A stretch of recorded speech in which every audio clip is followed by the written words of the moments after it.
The views and opinions expressed on this show do not reflect that of the staff and management of WNOV and W293 CX 106.5 FM Courier Communications Milwaukee, but are the sole comments of the host and guest of this particular show. The views and opinions expressed in this program do not reflect those of Wisconsin Voices. The views and opinions expressed by host and guests are their own, and their appearance on the show does not imply any endorsement or representation by Wisconsin Voices. Thank you for listening to Be a Voice with Wisconsin Voices. Be a voice. Be a voice. Be a voice. Be a voice. Be a voice. Be a voice. Be a voice. Visit WisconsinVoices.org. Visit WisconsinVoices.org. Visit WisconsinVoices.org and learn more on how to be a voice with Wisconsin Voices. We're gonna talk about the special election because there's a special election, you guys, for the 4th congressional district. I could not say those congressional words. 4th Senate district, yeah. Yes. Judge Taylor's, former Senator Taylor's old seat. Yeah, and early voting starts tomorrow. So we're going to have that information for you. We're also going to talk about highlight on Father's Day. Oh, yeah. And I see I'm around a lot of amazing men, so I hope you guys had a beautiful Father's Day because yesterday was a beautiful day. It was absolutely beautiful. Being home, being away from my daughter, who's over 300 miles away. She gave me a call, but it was still nice and still went out and enjoyed the day. But happy belated Father's Day to all the fathers out there. Yeah, it was just a great day to honor those great men in our lives. Yes, it was. And also, we're going to talk a little bit about Juneteenth. We're having we're having our annual Juneteenth parade and festival, and we're also having as we had Vaughn and the group on Friday, we're having a concert. Yeah. After we leave Juneteenth, we're headed to Washington Park from 4 to 8 to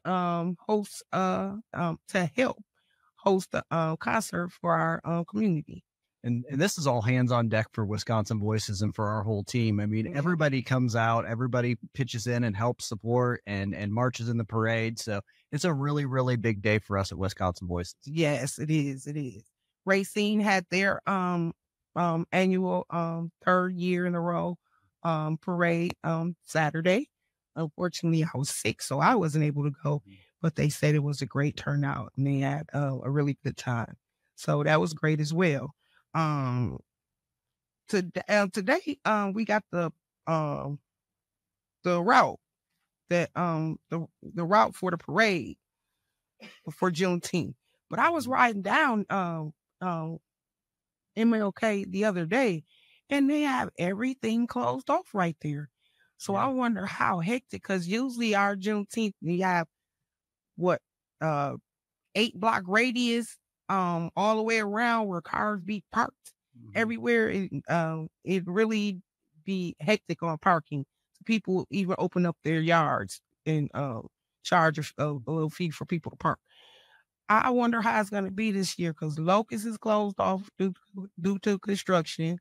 They're putting up a new library for the MLK library on 3rd and Locust, and they got that whole area closed off. So I'm just kind of wondering how it's going to be today. Yeah, I hope they get some parking and sort of some ways clear so that we can get as many folks out there as possible. But maybe we might have to just walk a little bit further and park a little bit further away to make it there, because I've seen the pictures of these crowds and it's just absolutely amazing. The folks and the community members and the organizations that show up for this. Mm-hmm. Oh, we have a early bird coming in. This is our co-ED. Introduce yourself. I was handling business. This is Tamika, co-executive director of Wisconsin Voices. Do you have a last name, Tamika? No. I'm just going to be like Madonna and Beyonce. Tamika. Welcome and thank you for coming and being a part of Be a Voice with Wisconsin Voices. Glad to have Latoya back. I know she was not feeling well. Now you feeling better? Not really, but I'm working it out. Look at it. She is still pushing it through for for the people. Yeah. What are we talking about today? We are talking about Juneteenth. We're going to talk about the election, making sure people still have their information about the election. And then I want to hit on a topic, the violence that is happening in that area and what can we do and what conversations can we have. There was a recent incident where a woman by the name of Roz was killed Thursday, I believe. And she was part of the People's Revolution, who protested over 400 days during the George Floyd era. And they protested in Milwaukee, and they went to Kenosha, Wauwatosa, and they were doing, they were trying to do all the work they could in regards to that. My prayers go out to Roz's family and to the People's Revolution family, because they were all very close knit. But I think the problems that we have is this violence happened at like 4 a.m. at a gas station. Why can't the city even be safe when we're all supposed to be sleeping? Right. This has hit my child more than my daughter is turning 21 in a couple of days on the 24th of June. And she's had 7 friends that she knew, that she hung out with, killed or from gun violence or injured from gun violence. And this is so sad. And the programs that we try to do, like with Wisconsin Voices, we try to do the Take Back MKE, which we're not telling you, don't, be responsible gun owners. We're not one of those people that like get rid of the guns, but we have to be responsible. We tried to do a buyback, but we just were going to destroy them. We were buying them back, but we were going to destroy them. And we couldn't get cooperation from the government entities that be, because no one's going to turn in a gun if they know it's going to ballistics. I understand that. But you want some of these crimes to be solved. But on the other hand, they would get guns off the street. So I know, I guess it's a catch-22 on that, but and from what I understand, even when they do ballistics, half the time they do ballistics, but they don't solve any cases. So and this was something that I had spoke with the DA Chisholm on back when we did the program last summer. We had a lot of cooperation with the Milwaukee Sheriff's Department, the Fire Department, especially the Milwaukee Fire Department, the Glendale Fire Department, the Glendale Police Department. And the sponsor of this was Phoenix Investors, who kind of forked out the money so we could do this program. And we had people that came in and got their CCW license or training for that. We gave out gun locks, and we still have gun locks available at Wisconsin Voices. If you need one, please let us know. And then we gave, 50 or 60 gun cases or the lock boxes for them. We tried to do our little part in what it is that we can do, but what else can we do? It's seeming like I had this grandmother who called and asked us if we were going to be doing the destroying. And the thing is, what we wanted to do is destroy it, take the metal and give it to the arts, so they could make a statue or make that. We had people who wanted to use that. and make artwork out of it. But we couldn't. The company that we thought we were going to be able to get to come and just destroy them.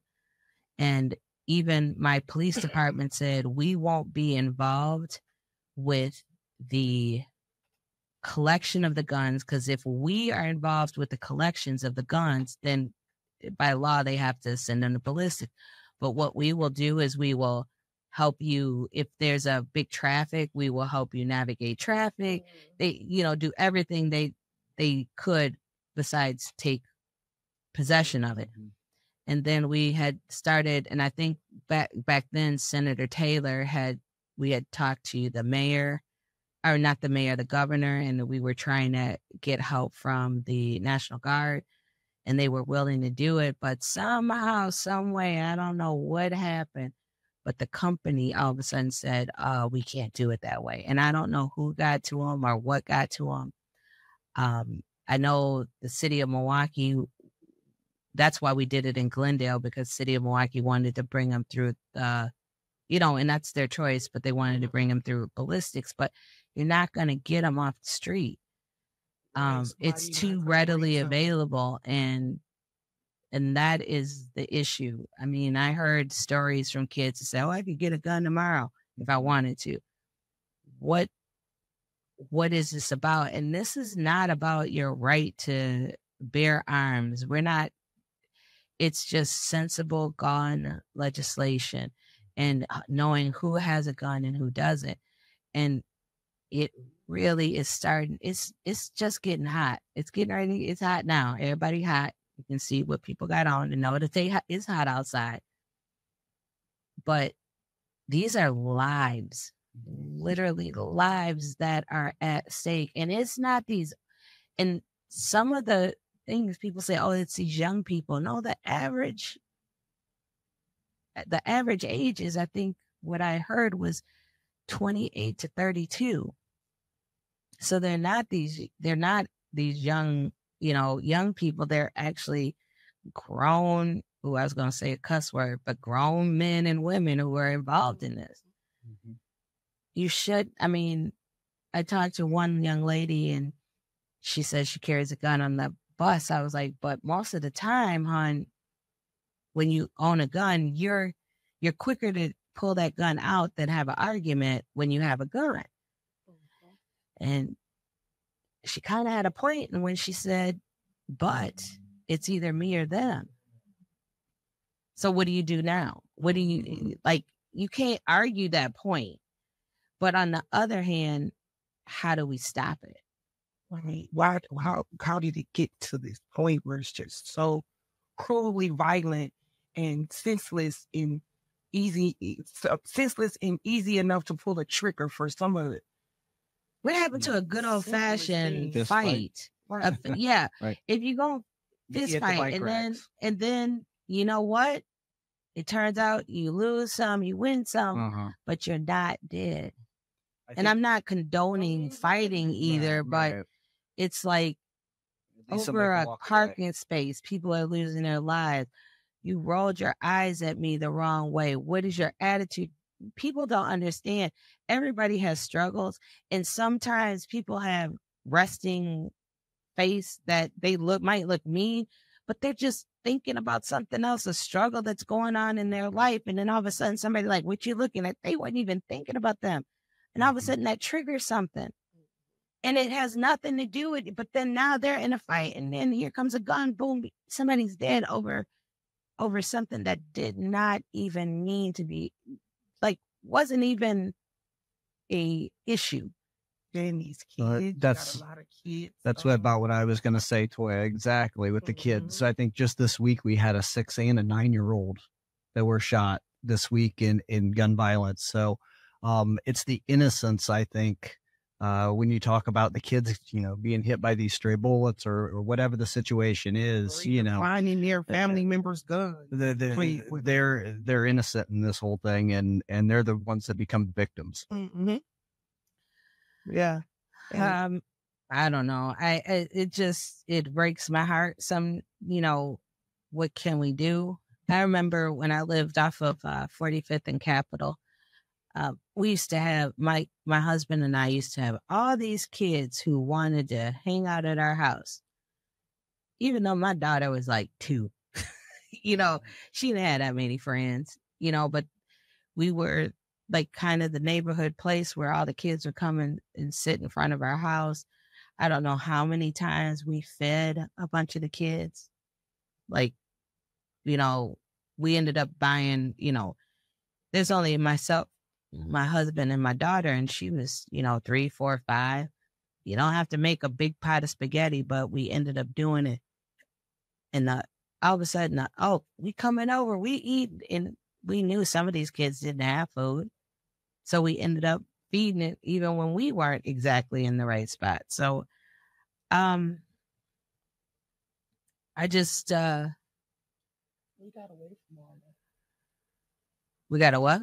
I said we got away from all that. Being a real community, it seemed like everybody's in this selfish mode. Not everybody, but a lot of people are in this selfish mode. I, me. My family, worry about my household.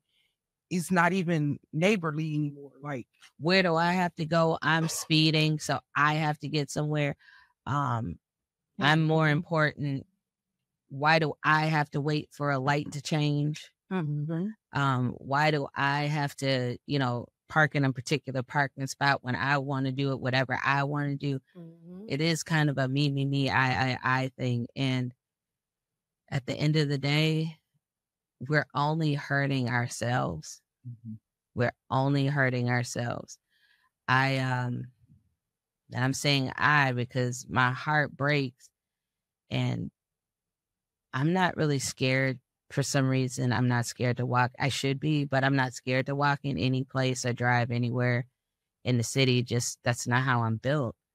But I should probably be more cautious. hey, these people, they don't even stop at red lights no more. What's that? I said, these people don't even stop I said, at what's a red light? What is that? What is what's the stop sign? There's usually yields everywhere. I think all the stop signs are actually yields. Yeah. You're going to roll through if nobody's there. And all of the stop signs are actually flashing yellow. So they're going to look and see if somebody's going. But if nobody, even though it's red, they'll keep going. There is so much, there's so much going on. And,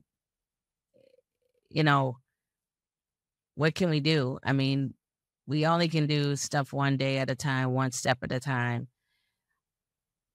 That's what Wisconsin Voices is trying to help with. We, like I said, we are not the end all. We don't have all the answers. And sometimes we'll do a program and it didn't work. Or sometimes we do a program and we won't get funding for it anymore. But we're going to keep trying and move it every time, every chance we get.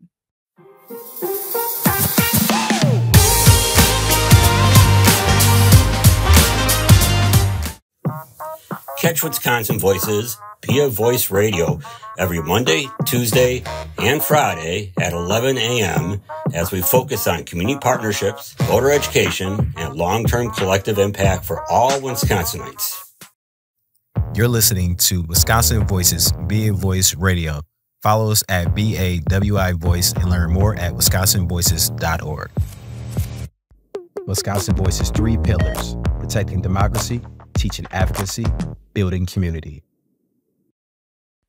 I was born in November, so I didn't get to the first one. But I grew up right here on 21st and Atkinson, and we could just walk a couple blocks and see right from the start what this, the Juneteenth celebration was. And I remember going every year, just walk. We might not go all the way down, but we at least watch the parade or do something. But I love the parade. We got the big fire truck this year again. We got candy, y'all. Yeah. We're going to be assisting people to register to vote throughout the parade. So if you are not registered and you want to, if you live other than Lena's old Senate district, we will be able to help you. We're assisting. You going, Jermaine? You going to Juneteenth? Hopefully. I mean, I want to if I'm not here. I thought they closed here. No, because I think they're going to be. Well, they're broadcasting broadcasting, something. yeah. Is it from here? Well, I mean, We will find out. Most likely be remote. So Yeah, We we. on the Wednesday. yeah. I love Juneteenth. The food, Oh the yeah. food, Mm. the food, the food. Should I say it again? Yeah. I've gotten some beautiful clothing. They have some amazing clothing that these our local artists do. I love it. I go through, you see so many groups, and it's like Black Pride all the way through it, you know. I don't know, but let's talk about the food. Oh, they have a lot of different vendors. First time I got to taste some African stew. That was the bomb. Everybody loved a turkey leg. Somebody had oxtails. Nah, they were serving oxtails last year, and I didn't, because the first time I actually tasted oxtails was in Atlanta last November. But I wanted to get some then, but that line was so long. I was like, never mind, I'll get some later. I came back and it get hot and you want to go to sleep. But don't forget also Vaughn is having his I guess you call it post Juneteenth celebration at Washington Park. Later on is from 4 to 8. I think he was on the show on Friday. Yeah. This Just is kind of for our city. talking about it, and Wisconsin Voices and a few other people are sponsoring it. So let's try to hit that up. Yeah. Got a lot of local artists that's gonna be hitting the stage. Just gonna be full fun and family on a day that we all should have our minds in celebrating us having our freedom. Well, amazing.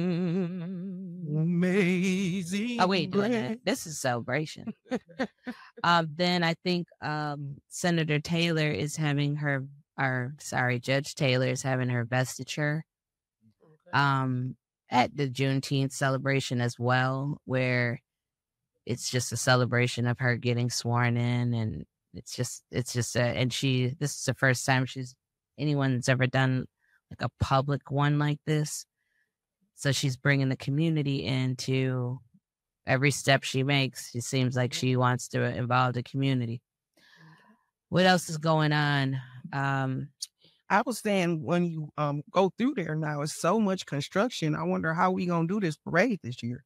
But they said we doing the normal route that we usually take from 19th to Locust. What I think they might do is because the street is cut off, but what I'm saying is they might move those barricades back because it's nothing there. They just trying to be able to work, so they might move it back to the to the sidewalk, and then I don't know. I know that whole side, usually where they have all the resource tables and stuff, is they're gonna have to move that to a little further down. But come out, let's have a peaceful Juneteenth. I want us to be able to enjoy Juneteenth. I know there's lots of SWAT there and police officers all over the place. Let's just try to have a good time and ignore the fact that there's probably more officers at the Juneteenth celebration than there is people. But that's a different topic, and we'll talk about that later. At another time, at another venue. What else is coming up? Garfield Days is coming up. Summerfest is coming up. Jana's birthday, 21. So, and all of that is before we get to our voting.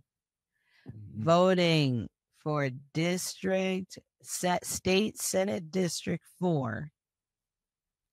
State Senate District 4. 4 only. 4 is July 2nd is the primary, and And June 30th is the general. Early voting is starting on tomorrow. So tomorrow starts early voting. There is one spot during Juneteenth that is on the actual Juneteenth that you can early vote, and that is the Clinton Rose Center. Anybody wants to early vote there, that is opened pretty much all day from 10 a.m. to 3 p.m. at the Clinton Rose Senior Center. That is one of the early voting locations, and that is just one day only on Juneteenth. But the other areas are, let's start with the Capitol Drive Voting Center. That's on the corner of 60th and 60th in Capitol. It's on like the southwest corner.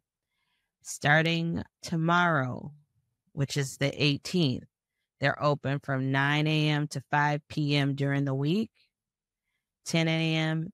to 2 p.m. on Saturday, which is June 22nd and June 29th. Village Library and Good Hope Library. They're open from 1 to 7 Tuesdays, which is the 18th and the 25th, and Monday, which is June 24th.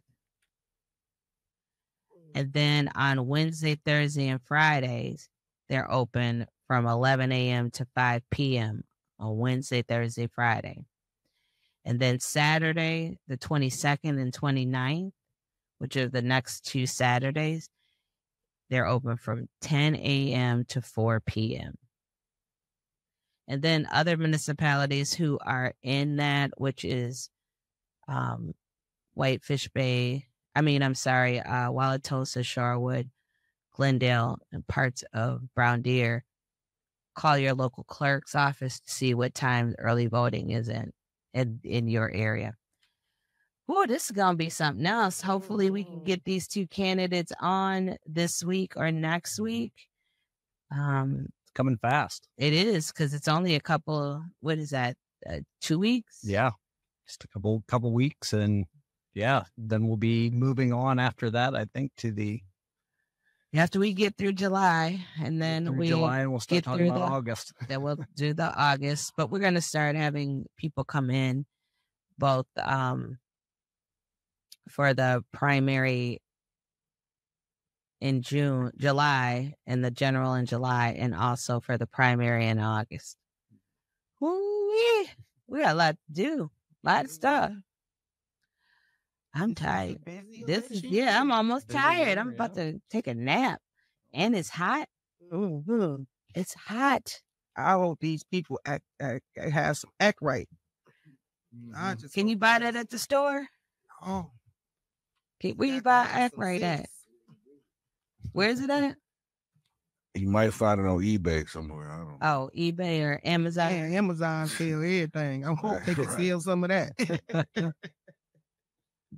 Those organizations that are out there trying to save the world, like the Promise Keepers. Who else is out there?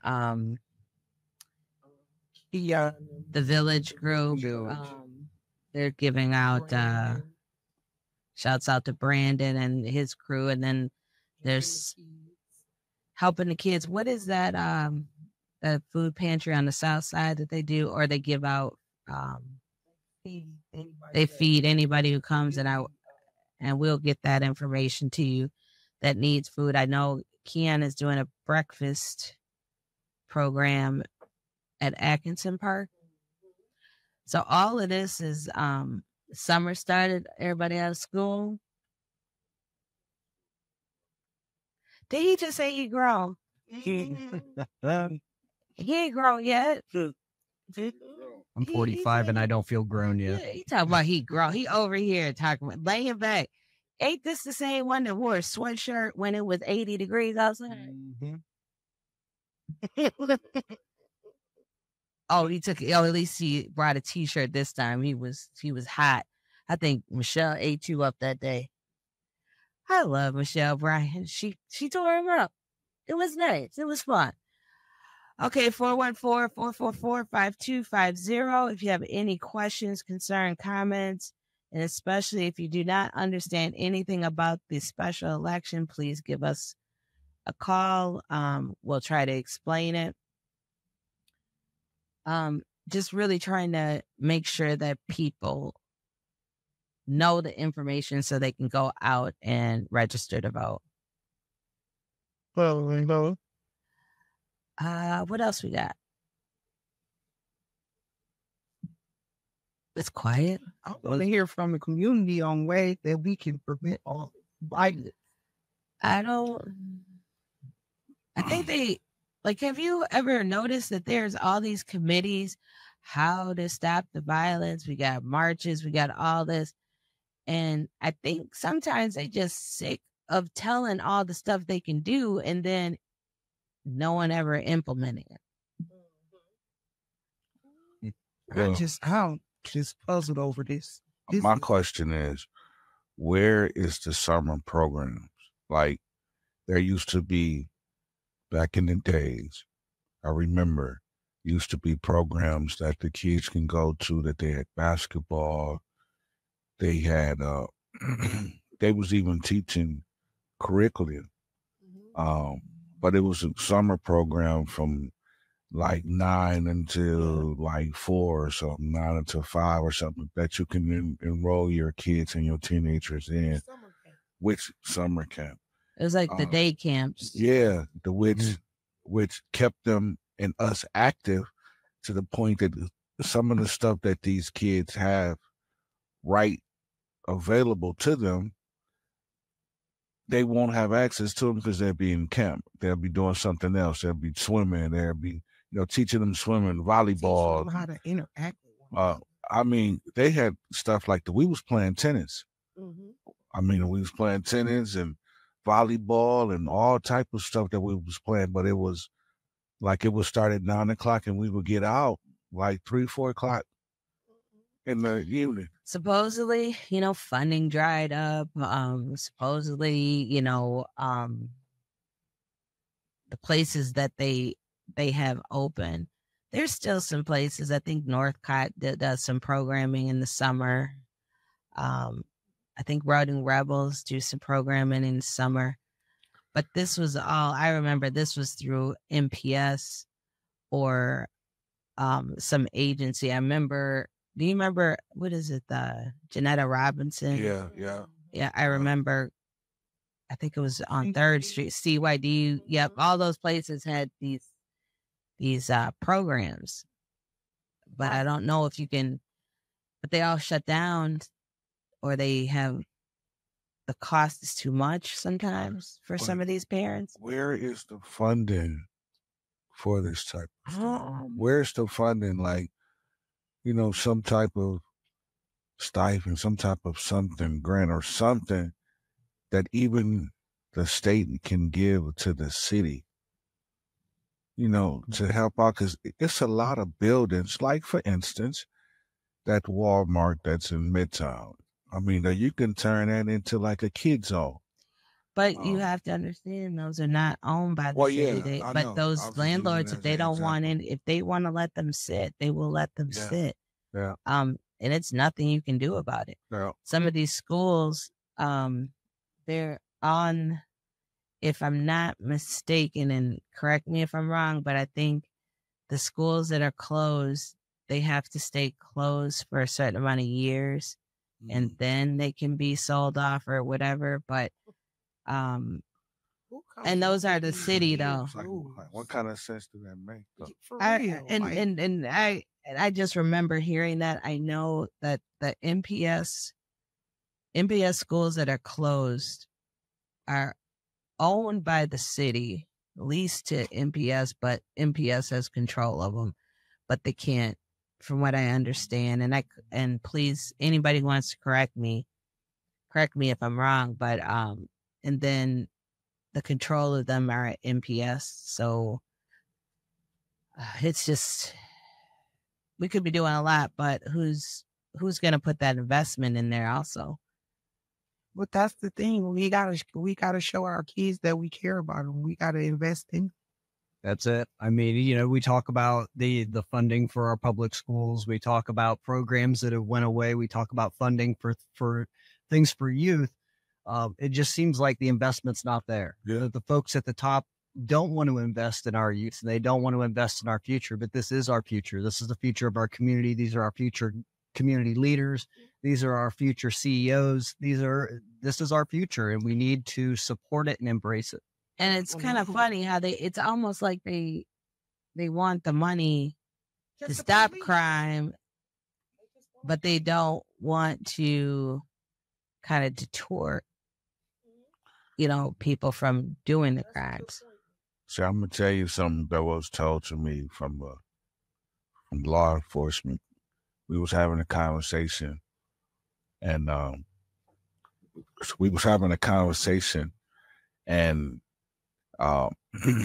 he said to me, our job is not to stop the crime. Our job is to solve the crime.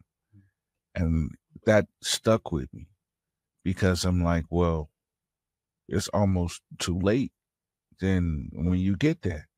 But that is, that's the difference between a military style policing and community policing. Yeah. I think when we were growing up a little bit more, we had more community policing than that. How many of y'all got a whole bunch of brewer cards? Right, yeah. Yep, sure did. And we knew them. Yep, they would ride through and speak with us and whatever, pass our cards. With the, play around. Shoot hoops with the kids. For outside. Just a second. Yeah. I remember the officers stopping by, around the neighborhood. We could say, hey, you got any new cards? And they would stop and, give cards. I know that was a big program, but it really, some people had the whole deck. I mean, I remember every time you saw a police officer, it wasn't, we were running from them. We were like, y'all got the new ones? Yeah. You got which? I don't have this one. And they go in the house and go get their cards. I need this one. Or I need that one. Yeah, I remember. I wonder how much those are worth now if people That's crazy. But where do we go from here? We keep saying, and this is because this is starting. I won't speak it to existence. I'm going to try to speak in. This is a relatively peaceful weekend or week. It's going to be hot.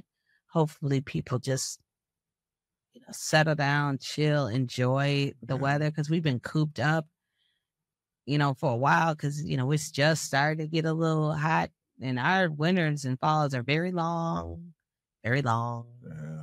I mean, it just started getting hot last week, and we in the middle of June. Yeah. We supposed to had a little something in May. Yeah, April. And even though, it was a hot day in April. No, it was still snowing. Yeah. But that is Wisconsin. It used to be like that, but it is. It's so profound that we can't figure out how to fix it. Well, but I think one major, and I hate to say this, but parents have to take some responsibility. There are a lot of parents who can't or are having a hard time because they're working, they're single moms, single dads. They're trying to put food on the table and do that. But then there's some that don't care, just don't care. I seen this, was probably a 12-year-old, and I see him all the time. And what are you doing? Why don't you go home? Your mama gonna be looking for you. And it's the same 12-year-old that kind of lives by where the office is, and I work kind of late. So I always see him about 7, 8 o'clock. What you doing? Chilling. Why don't you go home? Ain't nobody there. And I was like, well, go home and rest. Go get some sleep, rest. Oh, I'm bored. So you just gonna walk around? I'm gonna try to find my friends. I said, what time you go home? I don't know, 1, 2, when everybody go in. What are you 12-year-olds being at home at 1 or 2? I have an issue with my daughter out at 12, and she in their 20s. I think when we talk about solving these problems, I don't think that there's just one magic bullet that's going to solve it. It's going to take multiple programs, a multi-pronged simultaneously effect, different programs, because if you look at the stories of gun violence, I think you're going to find that there's a vast difference between a lot of them.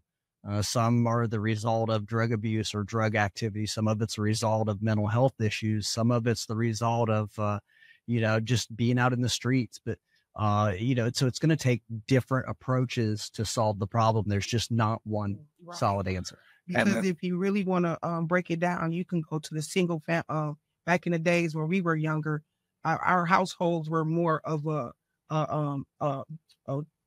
family, a mother, father, sisters, brothers, neighbors, community, all.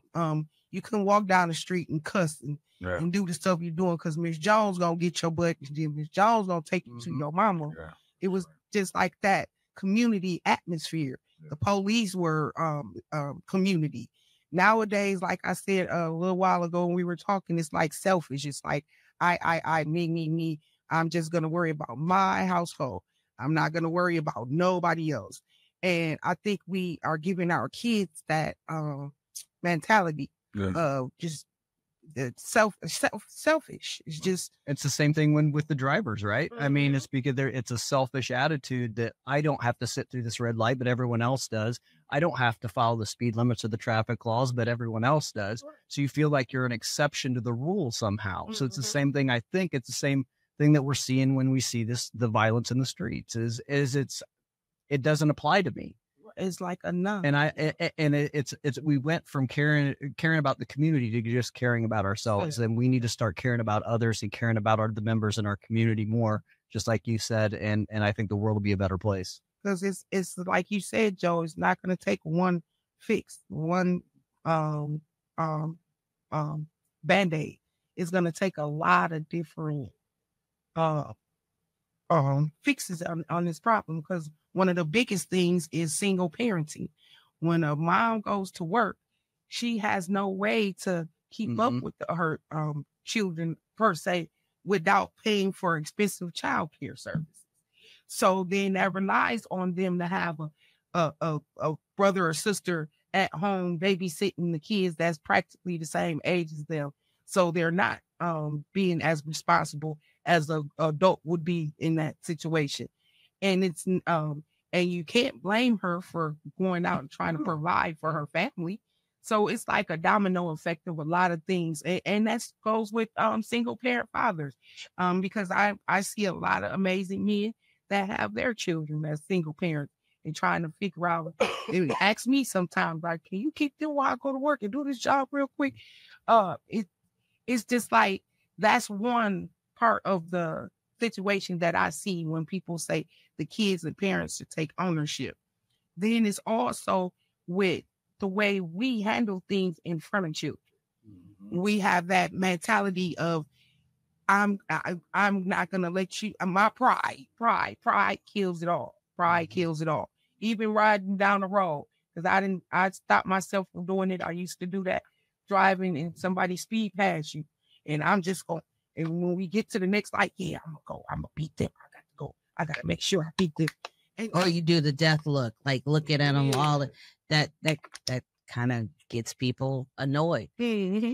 So that's what I'm saying. It's like we got to start thinking back to how we used to be. And that was, like you said, Joe's more community, more policing our own neighborhood kids and speaking to them and showing them that they are some. And that's knowing who their neighborhood kids are. Right. It truly does take a village. I mean, we hear that saying all the time, but it really does take a village. It takes the neighbor that's kind of looking out for your kid while they're outside. It takes the brother or sister stepping up to watch the kid, or it takes the mom or the father going out and working. It takes a whole village of people to make sure that we raise a community of strong leaders and strong individuals.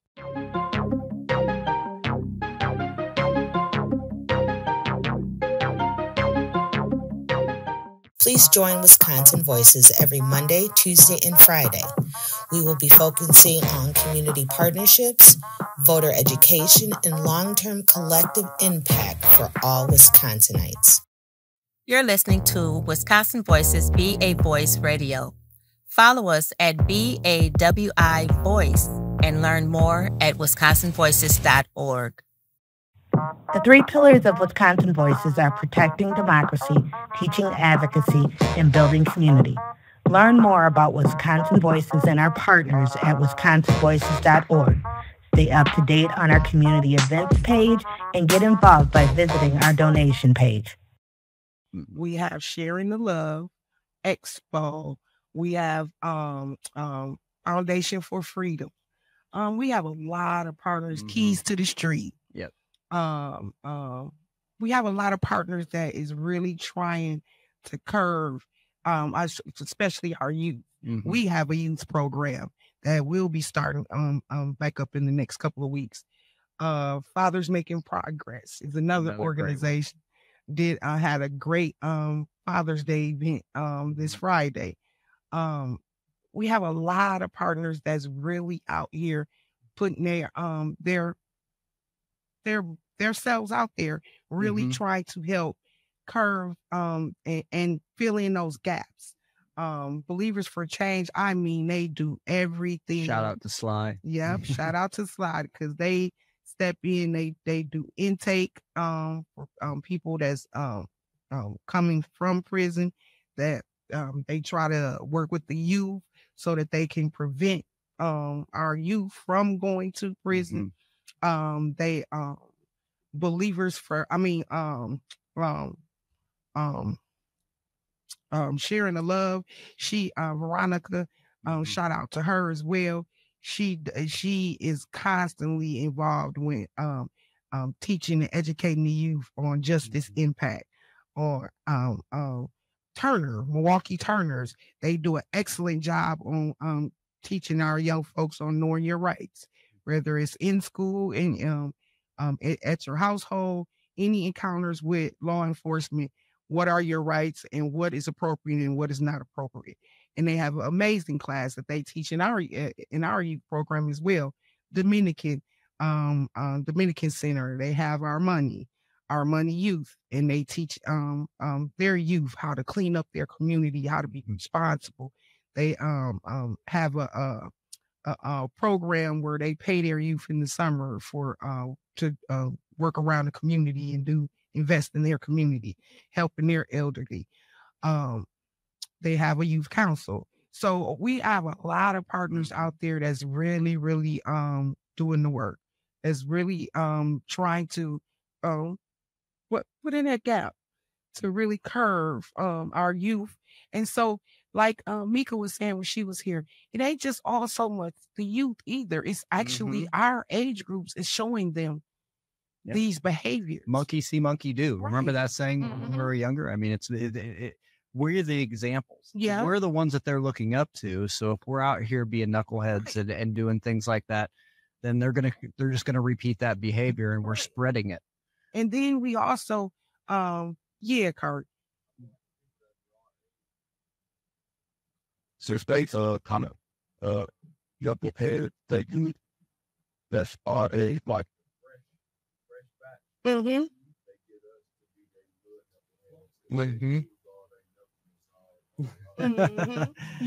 are so right. And I appreciate you for saying that, Kari. Yeah. That's true. Yeah. And they show that youth, your age is not of value to them. Yeah. Like well, it's because you lack that experience in life as being a younger person. You don't have that experience, so you become subjected to people that have the worst intentions for you and don't have your best intentions at heart. All right, we got a caller on the line. Go ahead, caller. Hey, how y'all doing? All right, and you? Good. All right, one of the things I just wanted to add, in my years of being here, everything's relational.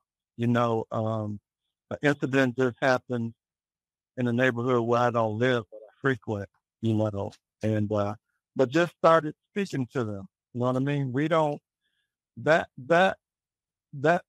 you can do something to somebody you don't have no relationship with. You know what I mean? What's easier? You know what I mean? Yeah.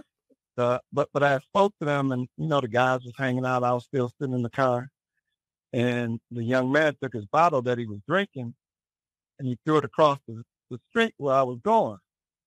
And I thought it was a glass bottle, glass, a little fifth or whatever. Yeah. I thought that thing was gonna break all in front of where I tried to keep clean.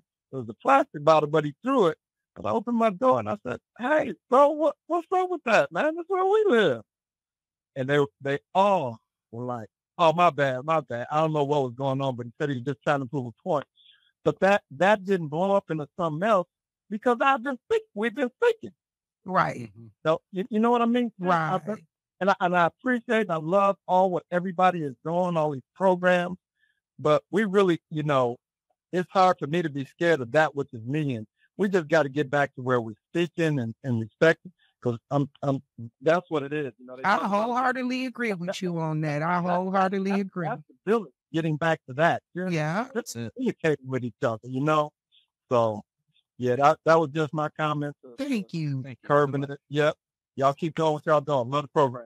Thank you. He made a perfect point. That's what we was just talking about. It's like no attachment. Like, remember Friday when we was talking, and Carly even agreed with me that they don't even speak to these young kids.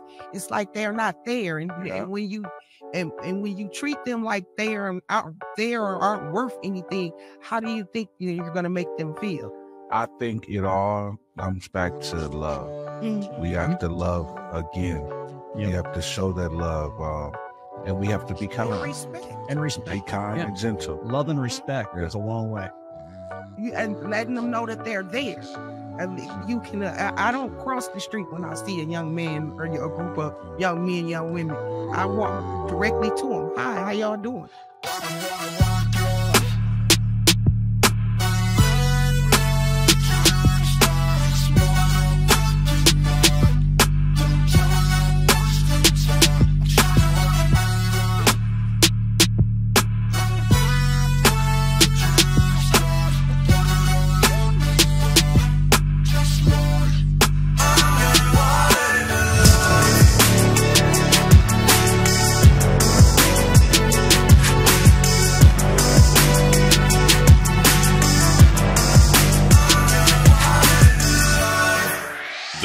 And opinions expressed on this show do not reflect that of the staff and management of WNOV and W293 CX 106.5 FM Courier Communications Milwaukee, but are the sole comments of the host and guest of this particular show. The views and opinions expressed in this program do not reflect those of Wisconsin Voices, but are those of the host and guests of this particular show, and their appearance on the program does not imply any endorsements or representation by Wisconsin Voices. Thank you for listening to Be a Voice with Wisconsin Voices. Be a voice. Be a voice. Be a voice. Be a voice. Be a voice. Be a voice. Be a voice. Visit WisconsinVoices.org. Visit WisconsinVoices.org. Visit WisconsinVoices.org. And learn more on how to be a voice with Wisconsin Voice.